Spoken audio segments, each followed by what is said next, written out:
ఈరోజు దేవుడు మీతో మాట్లాడమన్న నా హృదయంలో పెట్టింది ఇదేనండి. దేవుడు మిమ్మల్ని వాడుకుంటానికి ఆశపడుతున్నాడు.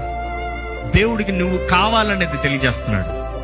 నీ బలహీనతల్లో నువ్వు నేను చేత కాదు, నేను పనికిరాను అనుకుంటున్నావేమో. దేవుడు ఈ రోజు ప్రత్యేకమైన రీతిగా చెప్పన్నాడు, God needs you, God wants you.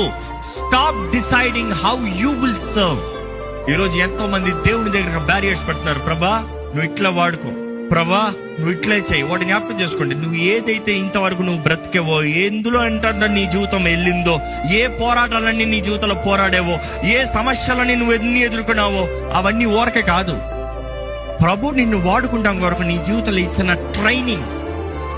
నువ్వు అనొచ్చు, నా జీవితంలో ఈ కష్టం జరిగింది, ఈ నష్టం జరిగింది, ఈ రేప్ జరిగింది, ఈ అఫెన్స్ జరిగింది, ఈ ద్రోహం జరిగింది, ఈ వివాహంలో ఇలాంటి అబ్యూస్ జరిగింది.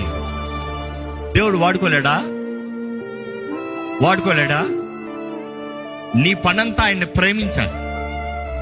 నీ పనంతా ఆయన నమ్మదగిన దేవుడని నమ్మాలి. ఆయన కీడును మేలుగా మార్చగలిగిన దేవుడని నువ్వు నమ్మాలి. అది నీ విశ్వాసం.